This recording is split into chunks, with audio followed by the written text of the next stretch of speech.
What's going on, man? It's your boy Speaks, and welcome to another Authentic Speaks YouTube video. So today's video, man, I'm going to talk to you about the power of solitude, what I've learned and what I've experienced since this newfound knowledge of just being alone and what it really means.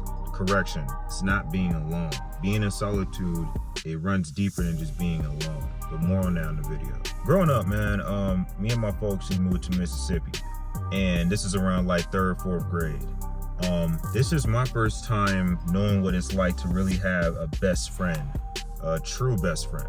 Mind you, I'm in like 3rd, 4th, 5th grade, okay? Life was a little rough at that point. I'm not gonna go into great detail about that, but it explains how what you're entertained and what's put in front of you at birth is why down the road it affects how you grow and develop as a person. Throughout, I stayed down there for about 3 to 4 years. I didn't come back to my hometown. My first introduction to true best friends were there's about 4 to 5 different people that I thought was my best friend growing up. When I met them, we were cool, you know what I'm saying, we were tight. All within the same year, I got in physical fights with about 3 to 4 of them.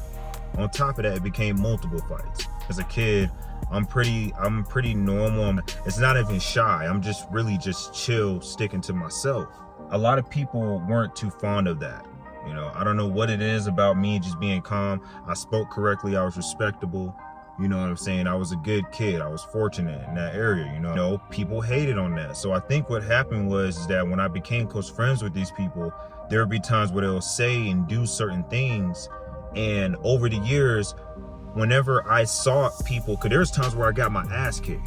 I didn't win all them fights. Some fights I got my ass kicked. And whenever I tried to avoid them, it always ended up in an altercation. Full-blown fist fighting, punching, blood, like it got messy for me. Mind you, y'all, I'm in about 3rd, 4th grade here. It all started in elementary school. So then, you know, in the same year, you know what I'm saying, I'm getting in these fights with these kids. The city that I grew up in, the economy there was not booming like that at all. Like, it wasn't booming. School was old. This is my firsthand experience. I went from having nice, well shit put together to, oh, this is not what the last school looked like. You know, getting jumped in the bathroom stall. You know what I'm saying? Like, mugs trying to throw you in a damn piss. Like, shit ain't cool, bro. Like, what's going on here? All the kids don't look like they're enjoying school right now. All the kids here look like they hate it. Now, as I'm explaining this story, I'm not saying that I'm mad that I had this experience. I'm actually glad I went to that city because that helped change my perspective on life, and it carved the way I am now today. What was one of the most tough experiences in my childhood ended up being one of the biggest elements in my development as a person over the years. You know, so I'm getting in a fight with these kids. I moved back to my hometown, Colorado, about 5th, 6th grade. I started having the same situation, except it was a little bit different. People weren't as violent. People weren't as aggressive. You know what I'm saying? Not many people spoke like they didn't speak their tongue. You know what I'm saying? There was a lot of restriction and everything. And this is one of the reasons why I think, act, and maneuver the way that I do. Because at a young age, these people I thought were my best friends. Notice how I didn't say friends. Best friends. This caused me to develop trust issues with people. So fast forward, I'm coming back home. I started getting in more friendships again, you know, not relationships. I had a couple people in my circle that I was cool with and close with. There's only a select few. When I started getting better at reading between the lines, I'm the type of person where if you don't want to own your shit in front of me, and if I can tell bringing it to your attention, you're not gonna take accountability for it, I'm gonna just stay the hell away from you. That's what it is. I'm staying away from it. You know, I'm protecting my energy. You know what I'm saying? I don't have patience for it because I've been scarred in the past of having people get close to me, like some people can relate, and that leaves an imprint on you. It leaves an imprint on you, bro. And that shit's hard to get over when the next scenario I'm about to speak to presents itself. Every person that you get in contact with, blood or best friend in any way, shape, or form, there's always gonna be some underlying layer of jealousy and salt. Always. It's just a matter of how much this person is going to monitor the level when it gets too high. Am I going to let this shit get over and stress me the fuck out? Or am I just going to say, you know what?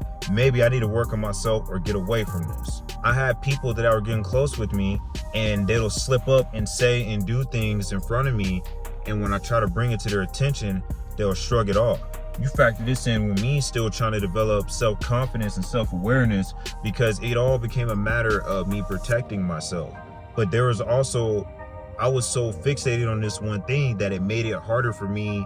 If I would have changed my focus at this point, I felt like things would have navigated in a different direction up to now. Me having that experience, getting into fights with them, almost damn near full-blown fist fights. Again, this is about 2-3 years after I came back, I ended up forcing myself to stay away from people. Now, the way I did it was fucked up because I wasn't aware of myself doing it. It was just a natural reaction because I don't do twice. I don't do well with twice. Because I had that experience so early on, I try for the most part to be a good person. I like to say I'm a good person, but you got some people that are salty about good people. And it usually means that they got something going on with themselves. In the times where I thought I was forcing myself to be alone, those were also the same times where I was growing and becoming the best version of myself. I started learning about self-love. I started learning about gratitude. I started learning about what it means to truly take care of yourself and be there for somebody. It got to a point in my life where I really started to understand what pouring from an empty cup means. Now, solitude is different from loneliness, okay? Those are two different things. Loneliness means that you're literally alone. Ain't nobody around you. There ain't no dogs, no cats, no fast food joint. There ain't nothing around you that's gonna bring you joy. There's not even a heartbeat around you. That's what loneliness is. Solitude is, I'm single right now. I want a relationship. I'm desiring one, but I'm not desperate. I'm okay with sticking to myself. Solitude is, I like this job because it's paying my bills, but I don't see long-term fulfillment here. So I'm gonna keep looking for something better. I failed today, but I'm gonna get better tomorrow. Solitude is the constant positive development of self and self-love. And when you master these two things, it just gives you a whole different scope of life. Now there are some drawbacks to this, it's just the nature of things. For me, I had my fair share of moments where I was overthinking a lot. I also had my fair share of moments where I made the wrong decision or made the wrong thought, etc. The thing is though, is that you got to understand this life is a big journey of trial and error. It's all in a matter of how you're looking at it on a conscious day-to-day basis. If I didn't listen to my gut, I would have been way off worse. Like I would have been way worse now. You start developing the awareness of how people think. When you start understanding how people think, I'm not going to say you become a guru. You don't become a guru. You just develop so much understanding of people's thought process that it makes it easy for you to pick and choose what to remove, what to bring in and what to remove. But every once in a while, there's nothing wrong with spending time to yourself. Stop feeling guilty when you want time to yourself. You can't pour from an empty cup. Okay, so then what's the point of the story, right? Let me get to the meat and the potatoes now. I just wanted to give y'all a little bit of an insight first, just so you can see where I'm coming from, okay? I come from a background of having people get really close to me and they show their ways, and a lot of times when you try to be mindful and try to be upfront and honest with them, they give you early signs of they aren't self-aware themselves. So to an extent, it's going to be harder for them to level with you on the same page with things. This doesn't make them any less of a person. This doesn't make them, this is just them. The reason why I say this is just them is because a lot of times you have a lot of good people that unknowingly do things that they don't mean to do. Even though in my case, to an extent with some of these people, I could tell that this is how they are because as I've been around them and as years went by, you start to see and notice the traits that they showcase to you initially are still there. They're good with their negative traits, and sometimes they aren't aware of those negative traits. This is where you have acquaintances. Up front, they're all nice and cool, but passively, there's always that second thought of like, you think you're better than me. No, it's nothing like that. Just because I move and handle myself differently doesn't make me any better than you are. If anything, that should uplift you for yourself. That shouldn't be a sign of jealousy.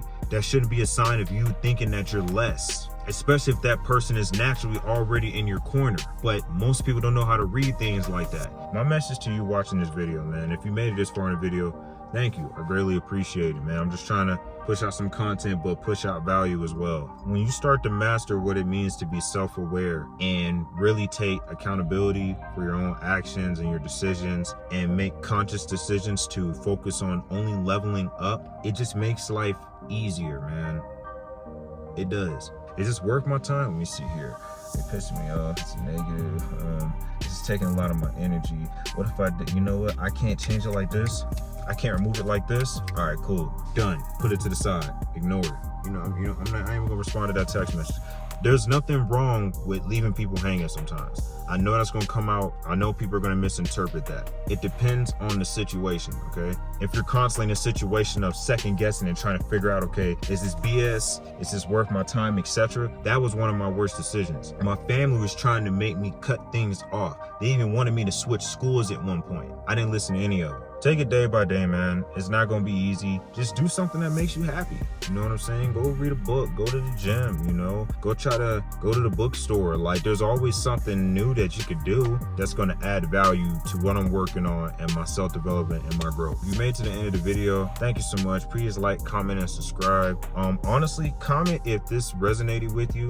And if so, what was it that resonated with you? Let me know, because I want to be able to connect and build more rapport. This video is a little bit longer than what I normally do, but if this works, if you want me to go this far in depth about these topics and stuff, let me know, man. Please drop a comment down the bottom. Thanks again for watching the video, man. It's your boy Speaks. I'll catch y'all next time. Peace.